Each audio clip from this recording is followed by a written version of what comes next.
الحمد لله نحمده ونستعينه ونستغفره ونؤمن به ونتوكل عليه ونعوذ بالله من شرور أنفسنا ومن سيئات أعمالنا من يهده الله فلا مضل له ومن يضلله فلا هادي له ونشهد أن لا إله إلا الله وحده لا شريك له ونشهد أن محمدًا عبده ورسوله أما بعد فإن خير الحديث كتاب الله وخير الهدي هدي محمد صلى الله عليه وسلم وشر الأمور محدثاتها وكل محدثة بدعة وكل بدعة ضلالة وكل ضلالة في النار اللهم صل على محمد وعلى آل محمد كما صليت على إبراهيم وعلى آل إبراهيم إنك حميد مجيد اللهم بارك على محمد وعلى آل محمد كما باركت على إبراهيم وعلى آل إبراهيم إنك حميد مجيد فقد قال الله تبارك وتعالى في القرآن المجيد والفرقان الحميد أعوذ بالله السميع العليم وبوجهه الكريم وسلطانه القديم من الشيطان الرجيم بسم الله الرحمن الرحيم وأنفقوا في سبيل الله ولا تلقوا بأيديكم إلى التهلكة وأحسنوا إن الله يحب المحسنين رب اشرح لي صدري ويسر لي أمري واحلل عقدة من لساني يفقهوا قولي سبحانك لا علم لنا إلا ما علمتنا إنك أنت العليم الحكيم اللهم انفعنا بما علمتنا وعلمنا ما ينفعنا وزدنا علما اللهم إنا نعوذ بك من علم لا ينفع ومن قلب لا يخشع ومن نفس لا تشبع ومن دعوة لا تسمع ہر قسم کی تعریفات و تحمیدات، تسبیحات و تقدیسات، تہلیلات و تمجیدات اور تہنیات و تکبیرات اس اللہ جل جلالہ عم نوالہ کے لیے جس کی جتنی بھی تعریفیں بیان کی جائیں، جس کی جتنی بھی حمد و ثنا بیان کی جائے اور جس کی جتنی بھی تحسین و ستائش بیان کی جائے اور جس کے لیے جتنے بھی شکریہ کے کلمات ادا کیے جائیں کم ہیں۔ حق یہ ہے کہ حق ادا نہیں ہو سکتا۔ حمد و ثنا کے بعد درود و سلام نازل ہوں دونوں جہانوں کے سردار پیغمبر آخر الزماں حضرت محمد مصطفیٰ صلی اللہ تعالی علیہ وآلہ وسلم کی ذات اقدس پر، جسد اقدس پر، روح اقدس پر بے شمار بے حد و حساب ان گنت لا تعداد کہ جنہیں اللہ تعالیٰ نے ساری کائنات کے لیے رہبر، رہنما اور تمام جہان والوں کے لیے رحمت بنا کے بھیجا ہے۔ مختصر سی حمد و صلات کے بعد قرآن مجید کا دوسرا پارہ، دوسری سورت، سورۃ البقرہ کی آیت نمبر 195 آپ کے سامنے تلاوت کی ہے۔ اللہ تعالیٰ سے دعا ہے اللہ مجھے اور آپ کو، ہم سب کو قرآن مجید کا صحیح فہم اور قرآن مجید کی صحیح سمجھ عطا فرما دے۔ اور جمعے کی وساطت سے میں اور آپ جو بھی قرآن و حدیث کی باتیں اور نصیحتیں سنتے اور سناتے ہیں، اللہ ہمیں ان پر اخلاص کے ساتھ عمل پیرا ہونے کی بھی توفیق عطا فرما دے۔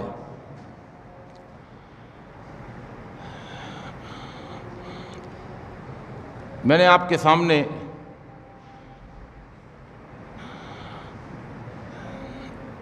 دو مہینے قبل مقام محبوبیت کو حاصل کرنے کا ایک طریقہ اور ایک راستہ بتایا تھا کہ جس راستے پر چل کر، جس طریقے کو اپنا کر ایک انسان اللہ کا محبوب بن جاتا ہے اور اس کو مقام محبوبیت حاصل ہو جاتا ہے، مقام محبوبیت کو حاصل کرنے کے بعد پھر اس کے فوائد اور اس کے ثمرات جو اس کو نصیب ہوتے ہیں وہ بھی میں نے کچھ عرض کیے تھے۔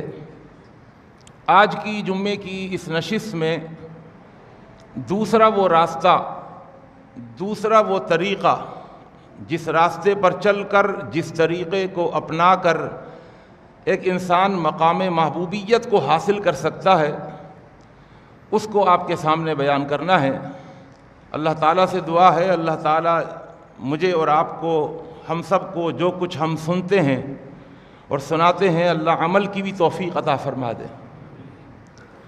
اور سننے کے بعد ہمارا، سمجھنے کے بعد ہمارا سب سے پہلا کام یہ ہونا چاہیے کہ آج جو سنا ہے اس پر ہم آج ہی سے، بلکہ اب ہی سے ہم عمل شروع کریں، تو انشاءاللہ اس سننے کا اور سمجھنے کا اور جمعے میں آنے کا فائدہ حاصل ہوگا۔ اور اگر صرف ہم سنتے رہے اور سنتے سنتے ہم سن ہو گئے یا سو گئے اور عملی زندگی کے اندر کوئی ہمارا کوئی انقلاب برپا نہیں ہو سکا، تو پھر یہ سننا کسی کام کا نہیں ہے، یہ علم کسی کام کا نہیں ہے۔ میں پہلے بھی بتا چکا ہوں کہ علم کی مثال وضو کی سی ہے اور عمل کی مثال نماز کی سی ہے۔ ایسا نہ ہو کہ ہم نے سارا وقت نماز کا وضو میں ہی گزار دیا اور نماز نہیں پڑھی، ایسا وضو کسی کام کا نہیں ہوتا، اگرچہ کتنا ہی اچھا ہو۔ یہ مقام محبوبیت کا راستہ، یہ محسنین کا راستہ ہے، محسنین کا راستہ۔ فرمایا وَأَنفِقُوا فِي سَبِيلِ اللَّهِ وَلَا تُلْقُوا بِأَيْدِيكُمْ إِلَى التَّهْلُكَةِ وَأَحْسِنُوا إِنَّ اللَّهَ يُحِبُّ الْمُحْسِنِينَ، یہ جو الفاظ ہیں إِنَّ اللَّهَ يُحِبُّ الْمُحْسِنِينَ، یہ پورے قرآن مجید میں 5 مقامات پر اور 5 جگہوں پر آئے ہیں، یعنی اللہ نے اپنی کتاب میں اس راستے کو 5 مرتبہ بیان کیا ہے کہ محسنین کا راستہ یہ مقام محبوبیت والا راستہ ہے۔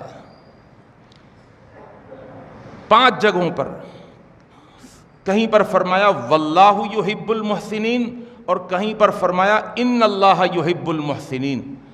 ہم نے محسنین کو سمجھنا ہے کیونکہ محسنین بننا ہے۔ محسنین کسے کہتے ہیں؟ دیکھیے، محسنین ان لوگوں کو کہتے ہیں کہ جو اپنی زندگی میں احسان کے ساتھ چلیں، اپنی زندگی میں احسان کے ساتھ چلیں۔ یاد رکھیے، ہر عمل کے 2 درجے ہوتے ہیں، ہر عمل کے 2 درجے ہوتے ہیں۔ پہلا درجہ کیا ہوتا ہے عمل کا؟ کہ اگر کوئی کام کے کرنے کا حکم ملتا ہے تو اس حکم کو بجا لانا، حکم ہوا کہ کر لو، کر لیا، لیکن اس کو اہمیت کے ساتھ نہیں کیا، توجہ کے ساتھ نہیں کیا، اس کام کو کرنے کے جو تقاضے ہیں ان تقاضوں کو پورا نہیں کیا، بس وہ کر لیا۔ جیسا کہ آج جمعے کا دن ہے نا، ہم سب آئے ہوئے ہیں، کچھ وہ ہیں جو امام اور خطیب کے منبر پر آنے سے پہلے آ گئے، اور کچھ وہ ہیں کہ جو اب آنا شروع ہو گئے اور آئیں گے اور نماز تک آتے رہیں گے۔ جمعہ انہوں نے بھی پڑھا اور جمعہ وہ بھی پڑھ رہے ہیں، ہے نا ایسا؟ اب جو بعد میں آ رہے ہیں انہوں نے اہمیت نہیں دی، انہوں نے کہنا مان لیا جمعہ پڑھا ہے لیکن اہمیت نہیں دی۔ ان کا بھی ایک عمل ہے جمعہ پڑھنے والا عمل، لیکن وہ عمل حسن سے خالی ہے،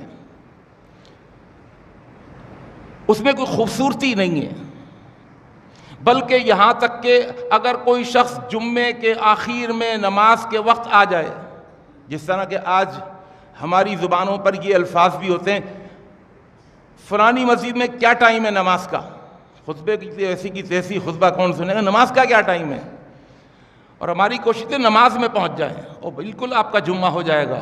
اللہ کے پیغمبر صلی اللہ علیہ وسلم نے فرمایا کہ جو جمعے کی دوسری رکعت کے رکوع میں امام کو پا لے فقد ادرک الجمعہ، اس نے جمعہ پا لیا، اس نے حکم کی تعمیل کر لی کہ جمعہ پڑھو، اس نے جمعہ پڑھ لیا۔ اور اگر جس کی جمعے کی دوسری رکعت کا رکوع بھی نکل گیا تو اس کا جمعہ نکل گیا، اس کو چاہیے اب ظہر کی 4 پڑھے۔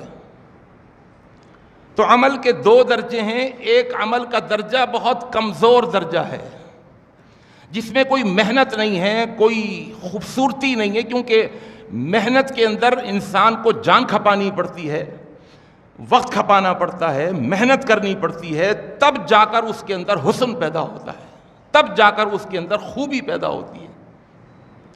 کوئی کام تن اور من سے کیا جائے، دل اور جان سے کیا جائے، اس کام کے اندر ڈوب کر کے اس کام کو کیا جائے، اس میں محنت ہوتی ہے، کوشش ہوتی ہے، تب جا کر وہ کام خوبصورت بنتا چلا جاتا ہے۔ اگر ایک شوہر اپنی بیوی سے کہے کہ بھئی آج ذرا شام کو بریانی بنا لینا،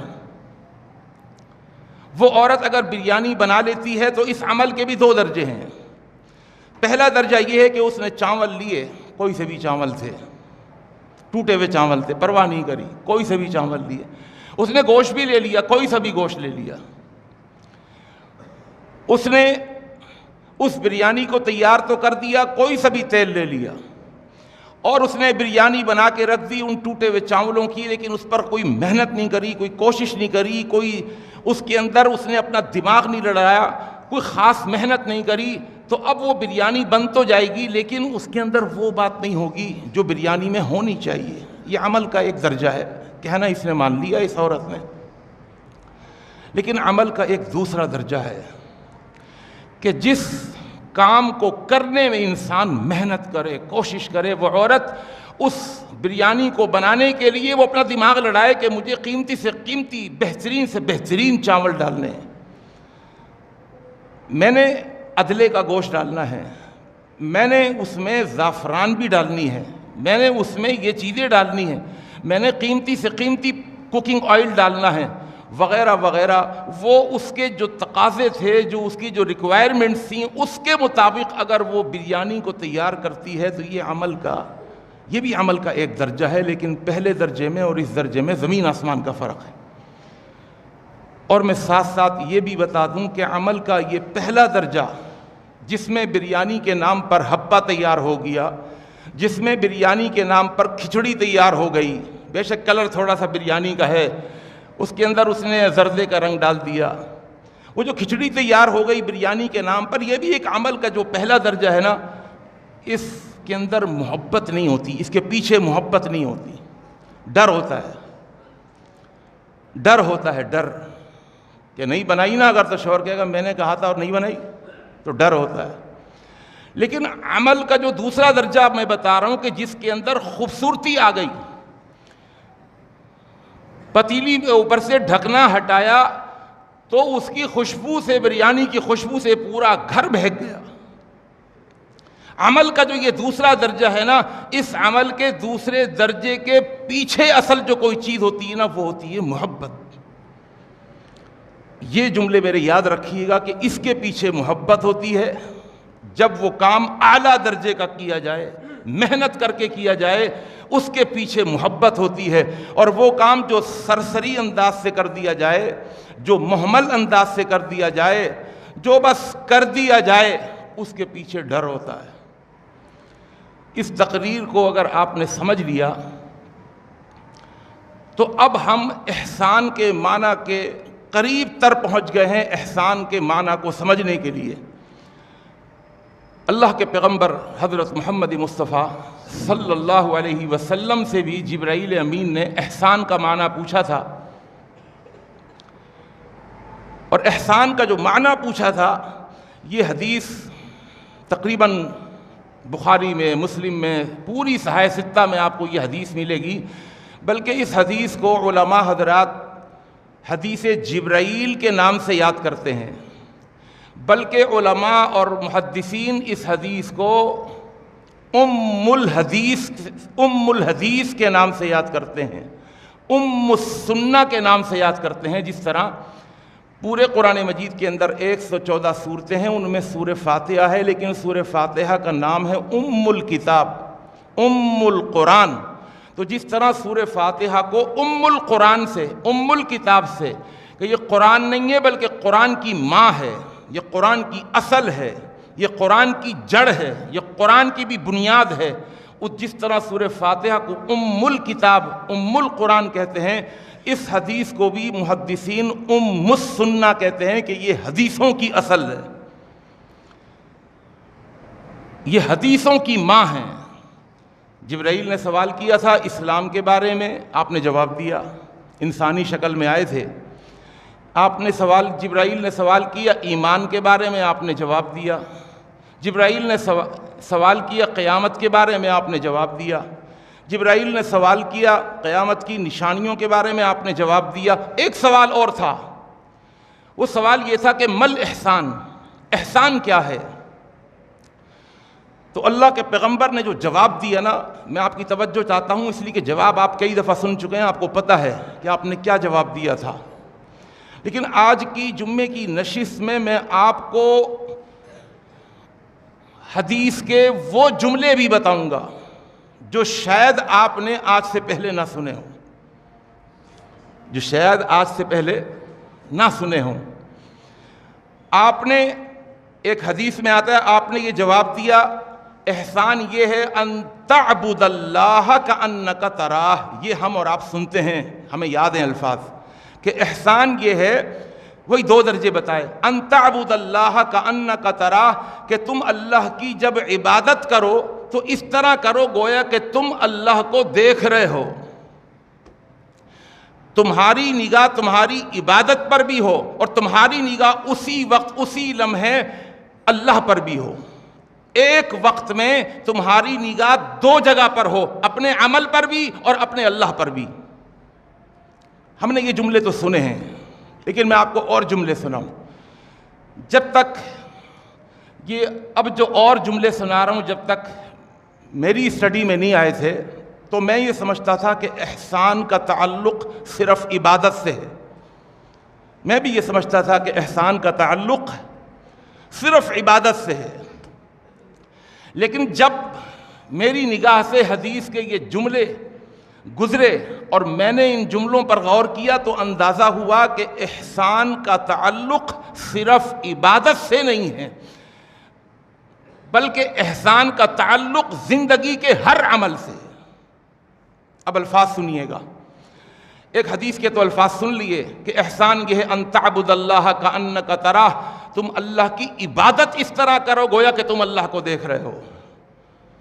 ایک اور حدیث میں آتا ہے ان تخشى اللہ کأنک تراہ، شاید نہ سنے ہوں یہ جملے، ان تخشى اللہ کأنک تراہ، کہ تم اللہ سے اس طرح ڈرو گویا کہ تم اللہ کو دیکھ رہے ہو، گویا کہ تم اللہ کو دیکھ رہے ہو۔ ایک اور جملہ حدیث میں ملتا ہے صحیح مسلم کے اندر، الفاظ کیا ہیں؟ ان تعمل للہ کأنک تراہ، بڑا عظیم جملہ ہے، ان تعمل للہ کأنک تراہ، کہ تمہارا کوئی بھی عمل، اب عبادت سے آگے بڑھ گئے، آپ کی تجارت ہو، آپ کا لینا اور دینا ہو، آپ کی خرید و فروخت ہو، آپ کا تولنا ہو، کوئی بھی عمل، ان تعمل للہ، کہ تم جب بھی کوئی عمل کرو اس طرح کرو کأنک تراہ، گویا کہ تم اس کو دیکھ رہے ہو۔ کیا مطلب؟ یعنی تمہاری نگاہ ایک ہی وقت کے اندر تمہارے عمل پر بھی ہو اور اسی وقت اسی لمحے تمہاری نگاہ اللہ پر بھی ہو۔ اللہ اکبر۔ اب یہ عبادت سے آگے بڑھ گیا، احسان کا تعلق ہر معاملے کے اندر احسان آ گیا۔ تمہارا ہر عمل اس کے اندر حسن ہونا چاہیے، تمہارے ہر عمل کے اندر خوبصورتی ہونی چاہیے، تمہارے ہر عمل کے اندر تمہاری محنت ہونی چاہیے، اس لیے کہ بغیر محنت کے خوبصورتی نہیں آتی۔ آپ ایک واش روم بنانا چاہیں، واش روم بن جائے گا۔ ایک اینٹ ادھر رکھیں، ایک اینٹ ادھر رکھیں، پاؤں رکھنے کے لیے آپ کو 2 اینٹیں مل گئیں۔ نیچے کوئی سی بھی WC لگا دیں، کچی دیواریں ہوں، آپ فرش پر پلستر بھی نہ کروائیں، بے شک وہاں بھی وہ آپ کا واش روم بن گیا، لیکن اس میں محنت نہیں ہوئی، اس میں کوئی خوبصورتی نہیں آئی، اس کے اندر حسن پیدا نہیں ہوا۔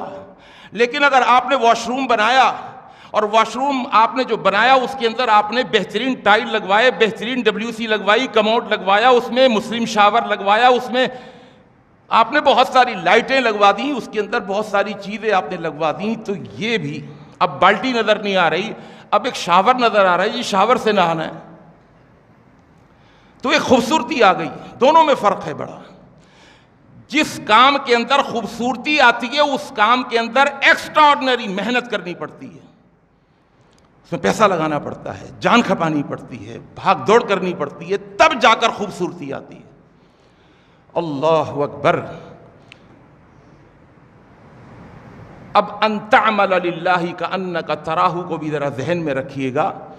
اب میں آگے آ رہا ہوں قرآن مجید کی ایک اور آیت جس میں اللہ کے پیغمبر صلی اللہ علیہ وسلم کو اللہ فرماتا ہے کہ واللہ یحب المحسنین۔ فرمایا وسارعوا الی مغفرۃ من ربکم وجنۃ عرضها السماوات والارض اعدت للمتقین۔ وسارعوا، دوڑ لگا دو، بھاگو دوڑو۔ دین کے کاموں کے اندر اللہ کہتا ہے ڈھیلے ڈھالے انداز سے نہیں، ڈھیلے ڈھالے انداز سے نہیں، بلکہ دین کے کاموں کے اندر اپنے کاموں کو بہتر سے بہتر بنانے کی کوشش کرو۔ وسارعوا، دوڑ لگا دو، الی مغفرۃ من ربکم، ان کاموں کی طرف جن کاموں کے کرنے سے تمہارا رب تمہارے گناہوں کو معاف کر دیتا ہے، وجنۃ، اور اس جنت کے حصول کے لیے دوڑ لگا دو، عرضها السماوات والارض، جس کی چوڑائی آسمانوں اور زمینوں کی وسعتوں کی طرح ہے،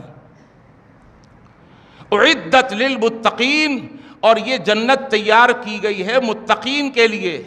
اللہ متقین کون ہوتے ہیں سمجھیے گا۔ متقین کی اللہ نے 4 خوبیاں بیان کری اگلی آیت میں، اور احسان کا جو معنی میں نے بیان کیا ہے وہ ذہن میں رکھیے گا۔ میں اس احسان کے معنی کو اس اگلی آیت کے اندر اس معنی کو اس کے ساتھ جوڑنے کی کوشش کروں گا۔ اللہ متقین کون ہیں؟ فرمایا متقین کی پہلی تعریف یہ ہے الذین ينفقون فی السراء والضراء، یہ پہلی صفت۔ سرا کہتے ہیں خوشحالی کو، اردو زبان میں بھی سرور اسی سے نکلا ہے، جب آدمی خوش ہوتا ہے، جب کاروبار چل رہا ہو، آمدنی ہو رہی ہو، انکم بڑھ رہی ہو، بینک بیلنس بڑھ رہا ہو، یہ خوشحالی کے دن ہوتے ہیں، یہ ان کو کہا جاتا ہے السرا۔ کہا خوشحالی میں بھی اللہ کے راستے میں خرچ کرتے ہیں، خوشحالی میں، لیکن خوشحالی میں خرچ کرنا بڑا آسان ہے نا؟ آسان یعنی پیسے آ رہے ہیں، آگے جا بھی رہے ہیں۔ اب اللہ فرماتا ہے والضراء، ان کی خوبی یہ ہے، متقین کی خوبی یہ ہے کہ صرف سرا میں نہیں، والضراء، جب خوشحالی بدحالی سے بدل جاتی ہے، جب ان کا فائدہ نقصان سے بدل جاتا ہے، جب ان کا بینک بیلنس کم ہونے لگتا ہے، جب کام ان کا ٹھپ ہو جاتا ہے، ان کی خوشحالی بدحالی سے بدل جاتی ہے، اللہ کہتا ہے یہ اس وقت بھی اسی طرح خرچ کرتے ہیں، دیکھیے اب عمل کے دو درجے ہیں، پہلا درجہ ہے خوشحالی میں خرچ کرنا اور دوسرا درجہ ہے بدحالی میں خرچ کرنا۔ عمل کے دو درجے ہیں، مشکل کون سا ہے بھائی؟ دوسرا درجہ ہے نا۔ خوشحالی میں تو آپ کو بہت ملیں گے خرچ کرنے والے، بڑا آسان کام ہے، اللہ کے راستے میں دے رہے ہیں، پیچھے سے آ بھی رہے۔ اب ان دونوں عملوں میں فرق ہے۔ یہی وجہ ہے کہ اگر کوئی شخص، جس طرح کہ ایک حدیث میں آتا ہے، سبق درہم علی 100,000 درہم، ایک درہم 1,00,000 درہموں سے آگے بڑھ گیا۔ صحابہ نے کہا اللہ کے پیغمبر یہ کیسے ہو سکتا ہے؟ ایک درہم تو ایک درہم ہوتا ہے اور 1,00,000 درہم تو 1,00,000 درہم ہوتے ہیں۔ فرمایا جس کے پاس 1,00,000 درہم، جس نے 1,00,000 درہم اللہ کے راستے میں خرچ کیے، اس کے پاس 1,00,000 نہیں تھے، اس کے پاس کروڑوں تھے۔ اور جس نے 1 درہم اللہ کے راستے میں خرچ کیا ہے، 1 درہم، اس کے پاس کل تھا ہی 1 درہم۔ تو اللہ فرشتوں سے کہتا ہے لکھو اس کے بارے میں، اس نے 1,00,000 درہم میرے راستے میں دیے ہیں، اور اس کے بارے میں لکھو اس نے اپنا سارا مال اللہ کے راستے میں دے دیا۔ فرق ہے۔ 1,00,000 درہم والا 1,00,000 درہم خرچ کر کے 1 درہم کے مالک سے آگے نہیں بڑھ سکتا۔ یہ تو ہمارے یہاں ہے کہ ہم کوانٹٹی کو دیکھتے ہیں، اللہ کوالٹی کو دیکھتا ہے۔ جبھی عمل کے 2 درجے بتائے، ایک ہے خوشحالی میں خرچ کرنا، وَالذَّرَّا بدحالی میں خرچ کرنا۔ کمال یہ ہے کہ انسان جس طرح خوشحالی میں خرچ کر رہا تھا اسی طرح بدحالی میں بھی خرچ کر کے دکھائے۔ یہ ہے کمال، یہ ہے خوبصورتی۔ اس خرچ کرنے میں بڑی خوبصورتی ہے۔ اب دوسری خوبی کیا بیان کی؟ الذین ينفقون فی السراء والضراء والکاظمین الغیظ۔ یہاں بھی آپ کی میں توجہ چاہتا ہوں، والکاظمین الغیظ، غیظ کو سمجھ لیں۔ غیظ کسے کہتے ہیں؟ غیظ غصے کو نہیں کہتے۔ ہماری اردو زبان میں 2 لفظ مستعمل ہیں غصے کے علاوہ، غیظ و غضب۔ وہ بڑا غیظ و غضب میں تھا۔ غضب غیظ سے ہلکا ہے۔ غضب کہتے ہیں غصے کو، اور یاد رکھیے جب غصہ یعنی غضب حد سے بڑھ جائے اور غضب کے اندر، غصے کے اندر شدت آ جائے اور انتہائی درجے کا غصہ جب ہو جائے نا، تو پھر غضب غضب نہیں رہتا بلکہ وہ غضب غیظ سے بدل جاتا ہے۔ غصے کے بھی 2 درجے ہوتے ہیں نا، ایک ہلکا پھلکا غصہ اور ایک ہوتا ہے انتہائی درجے کا غصہ۔ اور جب غصہ اپنی انتہاؤں کو پہنچ جائے نا، تو پھر وہ غضب غضب نہیں رہتا بلکہ وہ غیظ سے بدل جاتا ہے۔ اور غیظ کسے کہتے ہیں؟ غیظ کہتے ہیں جس کے اندر غصے میں آدمی پھٹ پڑے۔ کبھی ایسا ہوتا ہے نا کہ آدمی غصے میں اتنا بڑھ جاتا ہے، قریب ہوتا ہے کہ اس کی آنکھیں پھٹ رہی ہیں، آنکھیں نکل رہی ہیں، اس کی رگیں پھول رہی ہیں، اس کا جسم سرخ ہو گیا، چہرہ سرخ ہو گیا، اس کی گلے کی پھولی ہوئی رگیں نظر آ رہی ہیں، ایسا لگتا ہے کہ یہ غصے سے پھٹ جائے گا۔ اس کو غیظ کہتے ہیں، غضب نہیں کہتے۔ میں اپنی طرف سے بات نہیں کر رہا، آئیے اللہ کا قرآن سورہ ملک، فرمایا تکاد تمیز من الغیظ۔ جب جہنم لائی جائے گی، صحیح مسلم کی حدیث ہے، اللہ کے نبی صلی اللہ علیہ وسلم فرماتے ہیں یقاد لجہنم، جہنم کو لایا جائے گا، صحیح مسلم کی حدیث، اور اس کے اوپر وعلیہ 70,000 زمام، 70,000 لگامیں ہوں گی، 70,000 لگامیں۔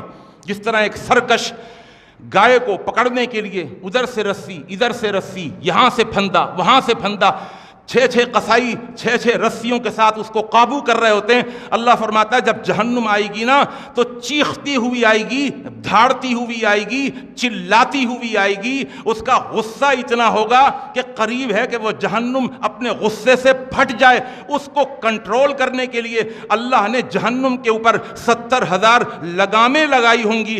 ہر لگام کو 70,000 فرشتے پکڑے ہوئے ہوں گے۔ ہر لگام کو، صحیح مسلم کی حدیث، ہر لگام کو 70,000 فرشتے پکڑے ہوئے ہوں گے. اندازہ لگائیں 70,000 کو 70,000 سے ذرا ملٹیپلائی کریں, کہاں پہنچتی ہے؟ کتنے فرشتے اس جہنم کو کنٹرول کرنے کے لیے اس کی لگاموں کو پکڑے ہوئے ہوں گے. اور حالت کیا ہوگی؟ اللہ کا قرآن کہتا ہے سورہ ملک تکاد تمیز من الغیظ, غیظ کا لفظ آ گیا, قریب ہے کہ وہ پھٹ جائے غصے کی وجہ سے. تو غیظ کسے کہتے ہیں؟ جب غضب اپنی انتہاؤں کو چھو جائے تو غضب نہیں رہتا, پھر وہ غیظ سے بدل جاتا ہے. غیظ کہتے ہیں کہ اب انسان کے اندر انتقامی جذبات بھی پیدا ہو جائیں غصے میں. کہتا نا انسان اب نہیں چھوڑوں گا اس کو, میں اس کی ایسی کی تیسی کر دوں. یہ اب انتقامی جذبات پیدا ہو رہے ہیں.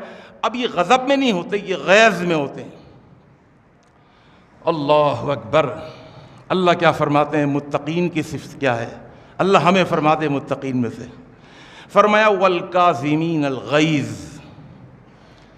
متقین وہ ہیں کہ جب سامنے والا ایسا غصہ دلا دے ان کو, ایسا غصہ کہ جو غضب سے آگے بڑھ کر ان کا غصہ غیظ سے بدل جائے, تو اس وقت وہ کیا کرتے ہیں؟ والکاظمین. اب کاظمین کو بھی سمجھیے, کاف ذا جس کو ہم اردو والے زوئیں بولتے ہیں, اور میم. قزم کسے کہتے ہیں؟ قزم کہتے ہیں پہلے زمانے میں, ہمارے بوڑھے ساتھی بیٹھے ہوئے ہیں وہ جانتے ہیں کہ پہلے زمانے میں سقے ہوا کرتے تھے, وہ پانی کے مشکیزیں بھر کے لاتے تھے, اور وہ روزانہ ہماری ٹنکیوں میں وہ مشکیزیں ڈالتے تھے, مشکیں بھر کے لاتے تھے. آپ نے دیکھا ہوگا وہ جو مشکیزہ ہوتا ہے نا, اس کا منہ چھوٹا نہیں ہوتا, بلکہ جو سائز, جو چوڑائی مشکیزے کی نیچے سے ہوتی ہے وہی اس کا منہ بھی اتنا ہی بڑا کھلا ہوا ہوتا ہے. اس کی وجہ یہ ہوتی ہے کہ اس کو پلٹنے میں دیر نہیں لگتی, پانی اس کو پلٹا اور پانی سارا نکل گیا. یہ جو مشکیزہ ہوتا ہے نا, اس مشکیزے کو بند کرنے کے لیے ڈوری ہوتی تھی, جو سقے جو ہے نا اس ڈوری سے اس کے منہ کو بند کرتے تھے. اچھا, یہ اگر پانی کم ہوتا تھا مشکیزے کے اندر تو ڈوری باندھنا آسان, لیکن اگر پانی زیادہ بھر جائے, لبالب بھر جائے, تو اب اس کے منہ کو بند کرنا آسان نہیں ہوتا تھا. اب یہ بڑا مشکل کام ہوتا تھا کہ پانی چھلکے بھی نہ. اور یہ تو میں پانی کی بات کر رہا ہوں, میں چونکہ غیظ کو سمجھانا چاہ رہا ہوں نا, میں آپ کو یہ سمجھاؤں کہ اگر اس میں پانی بھی کھولتا ہوا پانی کہ کھال جلا دے گا, کھال نکال دے گا, ایسا کھولتا ہوا اس میں پانی ہو, اور ایسا کھولتا ہوا اس کے اندر آئل ہو, اور وہ لبالب بھرا ہوا ہو, قریب ہے کہ وہ پھٹ جائے, اتنا بھرا ہوا ہو, قریب ہے کہ وہ اس کے منہ سے پانی چھلک جائے, اس بھرے ہوئے اور اس اوپر تک آئے ہوئے گرم پانی کے بھرے ہوئے مشکیزے کو اوپر سے بند کر کے ڈوری باندھ دینا, یہ کھیل نہیں ہے, یہ مذاق نہیں ہے, اس میں محنت چاہیے, کوشش چاہیے. اللہ فرماتا ہے والکاظمین الغیظ.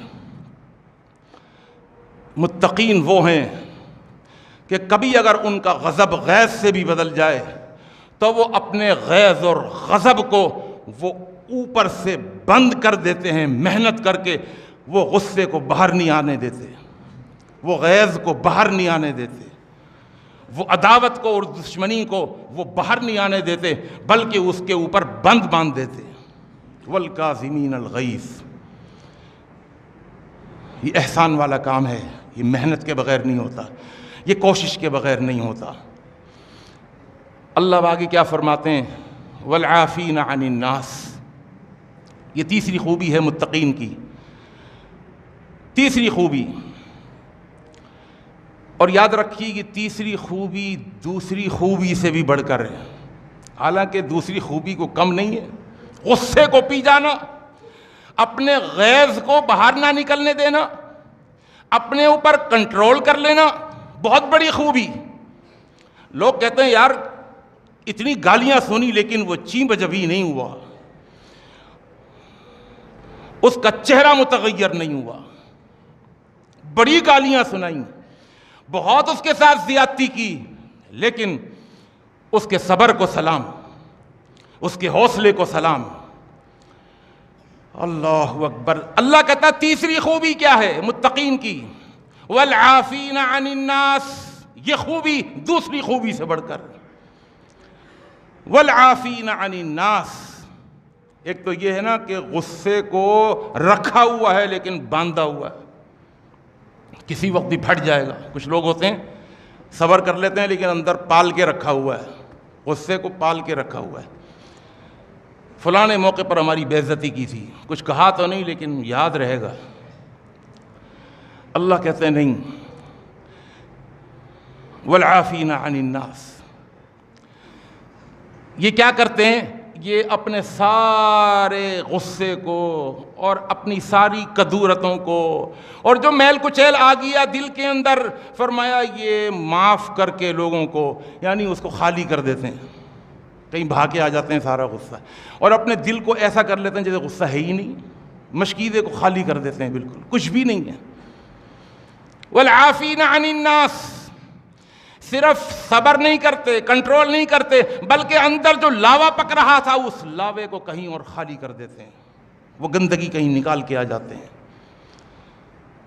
اللہ تعالیٰ یہ خوبیاں ہمارے اندر بھی پیدا فرما دیں. لوگوں کو معاف کرنا. آج ہم معاف کرنا نہیں سیکھتے، زیادتیاں ہو ہی جاتی ہیں. کسی نے آپ کے ساتھ زیادتی کر دی، آپ معاف کر دینا. صحابہ کرام میں بھی زیادتیاں ایک دوسرے پر ہوتی تھیں، ایسا نہیں ہے کہ وہ انسان نہیں تھے، وہ بھی انسان تھے، ان سے بھی غلطیاں ہوتی تھیں، ان سے بھی کوتاہیاں ہوتی تھیں، لیکن ان کے جذبے دیکھیے، وہ احسان کے مرتبے پر فائز ہونے کی کوشش کرتے تھے. لڑائی جھگڑے ان میں بھی ہوئے، صحیح بخاری صحیح مسلم کے اندر اور بہت ساری حدیثوں کے اندر ہمیں ملتا ہے کہ ایک موقع پر اللہ کے پیغمبر صلی اللہ علیہ وسلم تشریف فرما نہیں تھے، صحابہ بیٹھے ہوئے تھے، اور صحابہ بھی وہ جو مالی اعتبار سے، جرت کے اعتبار سے ذرا اسٹرانگ قسم کے صحابہ، مثلا عبد الرحمن بن عوف بیٹھے ہوئے تھے، بہت پیسے والے آدمی تھے. ابو ذر غفاری بھی بیٹھے ہوئے تھے، بہت بڑے بہادر اور جرت مند آدمی تھے. خالد بن ولید بھی بیٹھے ہوئے تھے، حضرت بلال حبشی بھی بیٹھے ہوئے تھے. یہ صحابہ بیٹھے ہوئے آپس میں جنگ کے بارے میں، جو جنگیں ہو گئی تھیں ان کے بارے میں بات چیت چل رہی تھی. ابو ذر غفاری نے کچھ کہا کہ ہمیں اس طرح نہیں کرنا چاہیے تھا، ہمیں اس طرح کرنا چاہیے تھا، ہماری وہ غلطی ہمیں اس نے بہت نقصان پہنچ. ابو ذر غفاری نے جیسے ہی ایک بات کہی تو بلال حبشی رضی اللہ تعالیٰ عنہ بھی چونکہ بیٹھے ہوئے تھے نا، یہ اسٹرانگ نہیں تھے، ایک تو غلامی کا ٹھپا لگا ہوا تھا، کالے کلوٹے تھے، غریب تھے، یہ بھی بیٹھے ہوئے تھے. انہوں نے ابو ذر غفاری کو ٹوک دیا اور کہنے لگے نہیں آپ غلط کہہ رہے ہیں، ہمارے اس عمل کی وجہ سے ہمیں نقصان نہیں ہوا، کسی اور کی وجہ سے نقصان ہوا. اچھا جب بڑے باتیں کر رہے ہوں نا تو کوئی اگر چھوٹا بات کر لے، تھوڑا حیثیت میں کم ہو، تو ہم کہتے ہیں یار تم ذرا چپ ہو کے بیٹھو، بڑے باتیں کر رہے ہیں نا. ابو ذر غفاری رضی اللہ تعالیٰ عنہ کے بارے میں آتا ہے وَكَانَ ابو ذر فِيهِ حِدَّةٌ وَحَرَارَةٌ. ابو ذر غفاری کی طبیعت میں کچھ حدت تھی، حرارت تھی، گرمی تھی. ان کا مزاج تھوڑا سا لوگوں کا ہوتا ہے، مزاج کچھ لوگوں کا بہت گرم ہوتا ہے، ایک منٹ میں غصہ آ جاتا ہے. ابو ذر غفاری میں بھی یہ حدت تھی اور ان کے اندر غصہ آ جاتا تھا جلدی سے. انہوں نے بلال حبشی کی طرف دیکھا اور دیکھ کر کے کہنے لگے حتیٰ انتا یبن السودا تخطئنی، او کالی ماں کے بیٹے. ابو ذر غفاری کس کو کہہ رہے ہیں؟ بلال حبشی کو. او کالی ماں کے بیٹے، حتیٰ انتا، اب تم بھی ہماری غلطیاں نکالو گے؟ ہم بہادر لوگ، ہم جانتے ہیں جنگ کو، اس کی اونچ نیچ ہم سمجھتے ہیں، تم ایک غلام اور کالی ماں کے بیٹے. حتیٰ انتا یا ام السودا، اے ام سودا، یبن السودا، او کالی ماں کے بیٹے، تخطئونی، تم ہمیں اب ٹوکو گے. یہ سننا تھا بلال حبشی کا. بلال حبشی رضی اللہ تعالیٰ عنہ وہ بھی غصے میں آ گئے. فقام بلال مدہوشا غضبانا آصفا. بلال بھی غصے کی حالت میں کھڑے ہو گئے، مجھے کالی ماں کا بیٹا بول دیا. حالانکہ وہ کالی ماں کے بیٹے تھے، ان کی ماں کالی تھی، ان کی ماں کا نام تھا حمامہ، ہا سے حمامہ، کالی تھیں، لیکن ماں کے بارے میں کوئی سن نہیں سکتا۔ بلال حبشی کھڑے ہوئے بہت ہی غصے کی حالت اور کہنے لگے لَأَرْفَعَنَّكَ إِلَىٰ رَسُولِ اللَّهِ صلی اللہ علیہ وسلم، میں اللہ کے رسول صلی اللہ علیہ وسلم کے پاس جا رہا ہوں اور میں آپ کو جا کے بتاؤں گا کہ تم نے مجھے کیا کہا ہے۔ وہاں سے روتے ہوئے آئے، کہنے لگے یا رسول اللہ، اے اللہ کے رسول، اما سمعت ابا ذر ماذا یقول لی، آپ ابو ذر کو دیکھ نہیں رہے، وہ مجھے کیا کہہ رہے ہیں؟ اللہ کے پیغمبر صلی اللہ علیہ وسلم نے فرمایا ماذا یقول فیک، ارے بلال کیا ہو گیا، ابو ذر نے تمہیں کیا کہہ دیا؟ کہنے لگے یقول فی کذا و کذا، انہوں نے اس طرح مجھے کالی ماں کا بیٹا بول دیا اور اس طرح مجھے انہوں نے ذلیل کر دیا۔ یہ سننا تھا۔ حدیث کے الفاظ ہیں فتغیر وجہ رسول اللہ صلی اللہ علیہ وسلم، اللہ کے رسول صلی اللہ علیہ وسلم کے چہرے کا رنگ متغیر ہو گیا، آپ بھی غصے میں آئے۔ اتنی دیر میں وہ عطا ابو ذر غفاری بھی آ گئے۔ فقال، انہوں نے کہا یا رسول اللہ السلام علیکہ یا رسول اللہ، آپ نے فرمایا وعلیکم السلام یا ابا ذر، اعیرتہ بامہ، تم نے بلال کو اس کی ماں کے بارے میں غیرت دلائی ہے، تم نے کالی ماں کا بیٹا کہا ہے بلال کو۔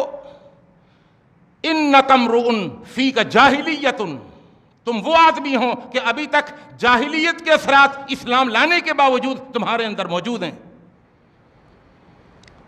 اللہ اکبر، زبان نبوت سے جو یہ الفاظ ابو ذر غفاری نے اپنے بارے میں سنے، یہ وہ الفاظ تھے جن الفاظ نے ابو ذر غفاری کو توڑ کے رکھ دیا، کاٹ کے رکھ دیا۔ فجلس، ابو ذر غفاری بیٹھ گئے اور فبکا، اور بیٹھ کر رونا شروع کر دیا۔ ہے کوئی اپنی غلطی کا احساس کرنے والا؟ یہ صحابہ تھے، ان میں بھی غلطیاں ہوتی تھیں، لڑائیاں ہوتی تھیں، ان میں بھی جھگڑے ہوتے تھے، لیکن وہ کس طرح معاف کرتے تھے اور کس طرح معافی لیتے تھے، اس حدیث کو سنیے اور اپنی اصلاح کیجیے۔ بیٹھ گئے، رونے لگے، تھوڑی دیر کے بعد کہنے لگے یا رسول اللہ، اے اللہ کے رسول، استغفر لی، میرے لیے اللہ سے مغفرت کی دعا کیجئے۔ ایک حدیث میں آتا ہے یوں کہا صلی اللہ علی المغفرہ، میرے لیے اللہ سے مغفرت کا سوال کیجئے۔ اللہ کے رسول صلی اللہ علیہ وسلم خاموش بیٹھے ہوئے، ناراضگی آپ کی کہ میرے بلال کو اس طرح کہہ دیا۔ ابو ذر غفاری نے دیکھا اللہ کے رسول کے لب ہل نہیں رہے دعا کے لیے، تھوڑی دیر بیٹھے، ثم خرج باکیا من المسجد، اور روتے روتے مسجد سے باہر نکل گئے۔ اب جب مسجد سے باہر نکلے، وَأَقْبَلَ بِلَالٌ مَاشِيًا، بلال حبشی رضی اللہ تعالیٰ عنہ ان کے پیچھے پیچھے باہر نکلے۔ تو ابو ذر غفاری نے کیا کیا؟ فَطَرَحَ ابو ذر رَأْسَهُ فِي طَرِيقِ بلال، ابو ذر، انہوں نے دیکھا بلال میرے پیچھے آ رہے ہیں، فَطَرَحَ ابو ذر غفاری، انہوں نے اپنا سر زمین پر گرا لیا، فی طریق بلال، جس راستے پر سے بلال گزر رہے تھے اس راستے پر اپنا سر گرا لیا، وَوَضَعَ خَدَّهُ عَلَى التُّرَابِ، اور اپنا یہ گال، اپنا یہ رخسار مٹی کے اوپر رکھ لیا، جہاں بلال کے پاؤں آ رہے ہیں اس جگہ پر اپنا سر زمین پہ گرایا، اپنا گال مٹی کے اوپر رکھ دیا، اور پھر کہنے لگے یا بلال، او بلال، لا اضع خدی عن التراب حتی تطأہ بقدمک، میں اس وقت تک اپنا چہرہ مٹی پر سے نہیں ہٹاؤں گا جب تک تو اپنا پاؤں میرے چہرے کے اوپر، میرے رخسار کے اوپر رکھ کر میرے چہرے کو روند نہ دے۔ اللہ اکبر، بلال حبشی رضی اللہ تعالیٰ عنہ سب منظر دیکھ رہے تھے کہ اللہ کے پیغمبر نے میرا سائیڈ لیا، وہ لینا بھی چاہیے تھا، لیکن ابو ذر کو بھی اپنی غلطی کا احساس ہوا، رو رہے تھے اور کہہ رہے تھے اللہ کے پیغمبر میرے لیے مغفرت کی دعا کر دیجیے۔ اللہ کے پیغمبر خاموش رہے، اب روتے ہوئے باہر نکلیں، اور ان کا یہ عمل، معافی مانگنے کا انداز دیکھیے۔ ایک تو ہوتا ہے نا اچھا جی سوری، یہ عمل کا پہلا درجہ ہے، معافی مانگو، اچھا جی مانگ رہے ہیں سوری، اور ایک ہے معافی مانگنے کا دوسرا درجہ، ہاتھ پکڑ لیں، ہاتھ کو چومیں، پیار کریں، چمٹ جائیں اور روئیں اور گڑ گڑائیں اور کہیں بھائی جو چاہو مجھے کہہ لو، جو جس طرح چاہو مجھے مار لو، لیکن مجھے معاف کر دو۔ یہ بھی ایک عمل کا دوسرا درجہ ہے۔ یہ دوسرا درجہ جو ہے نا، یہ اس میں حسن ہے، یہ احسان کی منزل تک پہنچا دینے والا عمل ہے۔ اب بلال حبشی نے جب دیکھا کہ وہ کہہ رہے ہیں کہ میں اپنا چہرہ اس وقت تک نہیں ہٹاؤں گا حتی تطأہ بقدمک، جب تک تم اپنا پاؤں میرے چہرے پر رکھ کر میرے چہرے کو روند نہ دو، اور ساتھ ساتھ یہ بھی کہہ رہے ہیں انت الکریم وانا المہان، تم عزت دار ہو، میں نے تمہیں عزت دار نہیں سمجھا تھا اور اپنے آپ کو عزت دار سمجھا تھا، انت الکریم وانا المہان، تم عزت دار ہو اور میں ذلیل ہوں۔ یہ ذلت والا کام میں نے کیا ہے۔ اللہ اکبر۔ بلال حبشی کا اب کوٹ ان کی طرف چلی گئی تھی نا، اب گین ان کے کوٹ میں چلی گئی تھی۔ اب بلال حبشی نے کیا کیا؟ فأخذ بلال یبکی، بلال حبشی کی بھی چیخیں نکل گئیں، رونا لگے، اور اس کے بعد واقترب، ابو ذر کے قریب ہوئے، وقبل ذالک الخد، اور اس چہرے پر جو چہرہ مٹی سے لگا ہوا تھا اس چہرے کو مٹی سے اٹھایا اور صاف کیا، وقبل خدہ، ان کے چہرے کو بوسہ دیا، اور بوسہ دینے کے بعد ثم قاما وتعانقا وتباکیا، دونوں کھڑے ہوئے اور ایک دوسرے کے گلے لگ گئے اور دونوں کے دونوں رونے لگ گئے۔ اب ایک ہے معاف کرنے والے کا عمل، ایک ہے معافی مانگنے والے کا عمل۔ اللہ کی قسم دونوں کے عمل کے اندر حسن، معاف کرنے والا بھی اپنے عمل کے اندر، اپنے معاف کر دینے کے اندر بھی وہ احسان کے مرتبے سے نیچے نہیں آ رہا، اور معافی مانگنے والا بھی معافی اس انداز سے مانگتا ہے کہ اس انداز کے اندر حسن نظر آتا ہے، خوبصورتی نظر آتی ہے۔ اللہ متقین کی خوبی تیسری یہ بیان کرتا ہے، والکاظمین الغیظ والعافین عن الناس، یہ لوگوں کو معاف کرتے ہیں۔ چوتھی خوبی، آخری خوبی، اب یہ چوتھی خوبی یہ پچھلی ساری خوبیوں سے بڑھ کر ہے۔ چوتھی خوبی کیا ہے؟ ایک ہے معاف کر دینا، اور ایک ہے جس نے زیادتی کی تھی اس کے ساتھ احسان کرنا، بھلائی کرنا، حسن سلوک کرنا، تحفے دینا، تحائف دینا۔ کیوں؟ اللہ کا قرآن کیا کہتا ہے؟ لا تستوی الحسنۃ ولا السیئۃ ادفع باللتی ہی احسن، جس نے برائی کری ہے اس کے ساتھ اچھائی کر۔ معاف کرنا بھی اچھائی ہے، لیکن اور اچھائی کر، اس کو تحفے دے، اس کے ساتھ حسن سلوک کر۔ اللہ کہتا ہے یہ صرف غصے کو پی جانے والے نہیں ہیں، غیظ و غضب کو پی جانے والے نہیں ہیں، یہ صرف معاف کرنے والے نہیں ہیں، بلکہ ساتھ حسن سلوک بھی کرتے ہیں۔ اللہ آگے فرماتا ہے واللہ یحب المحسنین۔ جب یہ اس احسان کے مرتبے پر چلے جاتے ہیں، اللہ کہتا ہے مجھے تجھ سے پھر محبت ہو جاتی ہے۔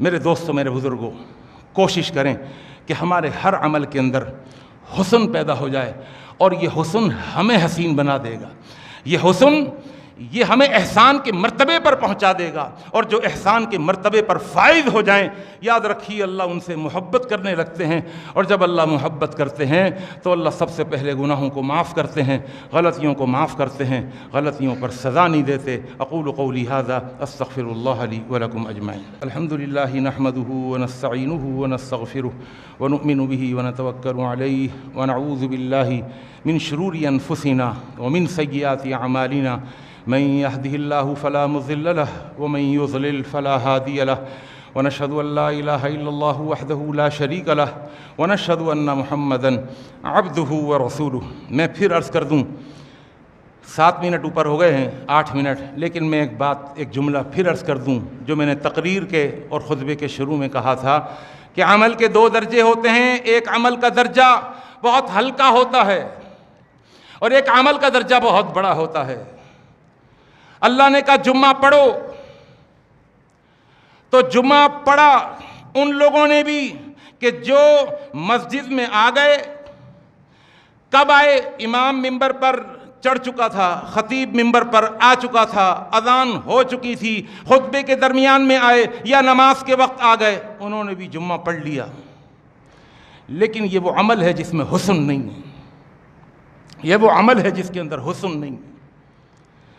بس کہا تھا کر لو، کر لیا۔ اور یہ جو عمل ہے نا جس میں حسن نہیں ہے، یہ ڈر کی وجہ سے ہے۔ تقویٰ ہوگا اللہ کا، کہنا مان لیا بھائی، نافرمانی نہیں کرنی، اللہ سزا دے گا، اللہ پکڑ لے گا۔ لیکن میں نے کہا تھا عمل کا جو دوسرا درجہ ہے، جس میں محنت ہوتی ہے، کوشش ہوتی ہے، جس میں حسن ہوتا ہے، جس میں خوبصورتی ہوتی ہے، جس میں تن من دھن لگاتا ہے آدمی، محنت کرتا ہے، وقت سے آنے کی کوشش کرتا ہے، وہ لوگ کہ جو امام کے ممبر پر آنے سے پہلے مسجد میں آ گئے، جمعہ انہوں نے بھی پڑھ لیا۔ لیکن ان کے جمعے میں اور ان کے جمعے میں جو دیر سے آئے ہیں، زمین آسمان کا فرق ہے۔ اللہ کے پیغمبر نے فرمایا کہ جب جمعے کا دن ہوتا ہے تو فرشتے گیٹ پر کھڑے ہوئے ہوتے ہیں رجسٹر لے کر، اور آنے والے نمازیوں کی رجسٹریشن کر رہے ہوتے ہیں، یہ آیا، پھر وہ آیا، پھر یہ آیا، یہ چوتھے نمبر پہ آیا، یہ پانچویں، یہ اس کا نمبر 5واں تھا۔ اور جب اذان شروع ہوتی ہے، فرشتے رجسٹریشن کو بند کر کے، رجسٹر کو بند کر کے وہ بھی آ کر خطبے میں بیٹھ جاتے ہیں۔ اب جو بھی آتے ہیں ان کی رجسٹریشن نہیں ہوتی۔ اللہ کو پتہ ہے انہوں نے بھی جمعہ پڑھا ہے، لیکن محروم ہو گئے۔ رجسٹریشن سے محروم ہونے کا مطلب جانتے ہیں آپ؟ کہنا تو مان لیا، ڈر کی وجہ سے مان لیا، لیکن انہوں نے بھی تو کہنا مانا ہے جنہوں نے ڈر کی وجہ سے بھی اور محبت کی وجہ سے بھی انہوں نے، ان کے والذین آمنوا اشد حبا للہ، ایمان والے اللہ سے محبت میں شدید نہیں ہوتے بلکہ شدید تر بھی نہیں ہوتے، شدید ترین محبت ہوتی ہے ان کو اللہ سے۔ یہ شدید ترین محبت ان کو مجبور کر دیتی ہے کہ وہ اللہ کا کہنا مانے، 100% مانے۔ میں نے آپ کو مثال دی تھی، شوہر نے اپنی بیوی سے کہا کہ بریانی بنائیں، اب وہ بیوی اگر اپنے چاہنے والے شوہر کی قدر دان ہوگی نا، اس کو پتہ ہوگا کہ میرا شوہر بہت محبت کرتا ہے، تو اب اس محبت کا جذبہ اس کو ایک ہی وقت کے اندر اپنا شوہر بھی دکھائے گا۔ جب وہ چاول لے رہی ہوگی، اس کی نگاہ میں چاول بھی ہوں گے، اس کی نگاہ میں اس کا شوہر بھی ہوگا۔ شوہر نے کہا ہے، میں نے کہا تھا نا، ان تعمل للہ کأنک تراہ، ایک ہی وقت میں 2 جگہ نگاہیں ہوں گی، اپنے عمل پر بھی نگاہ ہوگی اس عورت کی، گوشت لے رہی ہوگی تو گوشت کے انتخاب میں بھی اس کی نگاہ اس گوشت پر بھی ہوگی، اپنے شوہر پہ بھی ہوگی۔ ایسا ویسا گوشت نہ ڈالوں، اس کو خوش کرنا ہے، اس کی محبت میں یہ کام کر رہی ہوں۔ تو ایک ہی وقت میں آپ کی نگاہ آپ کے عمل پر بھی ہو، اور ایک ہی وقت کے اندر آپ کی نگاہ اللہ پر بھی ہو کہ میرے اللہ نے مجھے کہا تھا کہ جاؤ جا کے جمعہ پڑھو، میں اس طریقے سے گھسا پیٹا جمعہ پڑھ رہا ہوں۔ انشاءاللہ اللہ نے توفیق دی تو میں آنے والے مہینے کے جمعے میں آپ کے سامنے عرض کروں گا کہ نماز میں اور نماز کے پڑھنے میں اور نماز کے قائم کرنے میں فرق ہے۔ پورے قرآن میں ہمیں نماز پڑھنے کا حکم نہیں دیا گیا، نماز کو قائم کرنے کا حکم دیا گیا ہے۔ آج ہم 97% نمازی جو ہیں وہ نماز پڑھتے ہیں، نماز کو قائم نہیں کرتے۔ نماز پڑھنا کچھ اور ہے، یہ پہلا درجہ ہے، نماز کو قائم کرنا یہ دوسرا درجہ ہے۔ انشاءاللہ اسی عنوان کے ذیل میں یہ پوائنٹ سمجھانے کی کوشش کروں گا۔ اللہ مجھے اور آپ کو، ہم سب کو عمل کی توفیق عطا فرمائے۔ اللہم انصر من نصر دین محمد صلی اللہ علیہ وسلم واجعلنا منہم، واخذل من خذل دین محمد صلی اللہ علیہ وسلم ولا تجعلنا منہم۔ عباد اللہ رحمکم اللہ، ان اللہ یأمر بالعدل والإحسان وإیتاء ذی القربى وینہی عن الفحشاء والمنکر والبغی یعظکم لعلکم تذکرون۔